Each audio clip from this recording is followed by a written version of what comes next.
Hello, hello. I am back from South by Southwest, and I have another, what I consider to be a rare treat anytime a game developer answers my questions for his game. So today, we are talking or I am reading my answers I sent off to the dev for Rune Dice, and he had responded, and I know that I didn't get right back to him because, of course, I was at South by Southwest for Minimap, but he gave me his answers back, and we're going to just go ahead and we're going to just read them out while you watching, some gameplay. So first things first, I said, I know he's probably busy. I said, thanks so much for taking the time to chat. I played a ton of Steam Next Fest demos, and Rune Dice was the one I found myself genuinely addicted to. I've been following Smart Raven Studios since your first card-based roguelite, and I'm really excited to dive into the world you're building here. The evolution of the studio, legacy, and lessons. Your first title on Steam was a card-based roguelite adventure. What was the core inspiration of Rune Dice, and were there specific lessons or mechanics from your first game that carried over into this one? And he said, we're huge fans of roguelikes. Hold on, let me get my glasses on.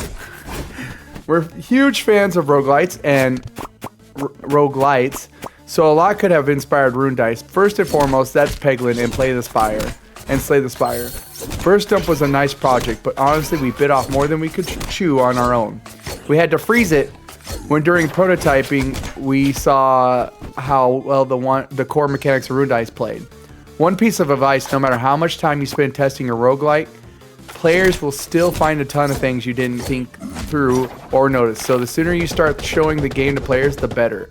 So that's a good tip. He's saying, soon as you start actually having something to show, the better. And so I really think that's a good lesson learned here. The visual shift. I noticed a significant change in art direction, moving toward the beautiful pixel art style for Rune Dice. What prompted that change, and how do you feel it serves the atmosphere of the game differently than your previous work? Right? His answer was, besides roguelites, we're also huge Blizzard fans. That's what inspired our previous game. Pixel art is our second love. Since the first project struggled so much, specifically because of content creation, we decided to try and make making Rune Dice and pixel art. Oh, my nose is stuffy. And then my next question was, the genre mashup Rune Dice feels like a unique cocktail of genres. Distinct hero archetypes, roguelike progression, and tactical dice play. What was the aha moment that made you realize these specific elements were meshed well together? And so that was my third question. And his answer was, there wasn't really an aha moment. We just took the core mechanic and kept layering more and more on top of it. The early prototypes looked very different from what we have now. A lot changed along the way. We weren't afraid to cut things that weren't working, which, that's smart, right? You don't want to, I'm sure sometimes you get really excited to put something in a game. And then once you put something in the game, you're just like, okay, this is, this isn't really working. We got to pull it out. The RNG factor. With dice mechanics, there's always a fine line between rewarding strategy and punishing luck. How have you approached balancing the game to ensure players feel in control of their destiny? And so that was my fourth question. His answer was, balancing is best done with playtesters. I'm very grateful to everyone who helped us with that. In your head, everything looks one way, but when you test it yourself, it looks another. And when others play test it, it looks a third way entirely. The sooner you get to that third stage, the better. We still get criticism about the wrong physics and the wrong shape of the dice, but at this point, those things can no longer be changed, which I didn't really see much with that, but okay. I thought the physics was really nice, actually. The vibe. Beyond the mechanics, beyond the mechanics, the game has a very specific mood. Was there any particular media, music, movies, or other games that helped define the vibe of the Rune world? And so that was my fifth question. His answer was, honestly, probably all the gaming baggage we'd accumulated before this. We just made it the way we wanted to, the way we'd want a game to look and sound, which is, I love that. I hear a lot of indie devs say that. They just want the game to be the way they want to play it or the way it sounds. And that's always good, right? The team and timeline. How long have you been working on Rune Dice, and is it a solo endeavor, or are there others at Smart Raven Studios behind the curtains? His answer for 6 was, we've been working full-time for a year now. Full-time. The core team is 3 people, essentially a game designer, programmer, pixel artist. We also have a fantastic composer and sound designer on the project, and of course our publisher Quali helps enormously with everything, which is nice. That's nice that they can work on that full time too. 7. Steam Next Fest Insights. The demo was a hit. Was there any specific player feedback from the Next Fest period that surpassed you or caused you to change a mechanic on the fly? His 7th. We're constantly changing mechanics and constantly talking to players. I try to set aside time every day to personally reply to everyone. A lot of interesting ideas we borrowed. Some came directly from player feedback. Next Fest wasn't really an exception. There was just more feedback during it and more time after. Okay.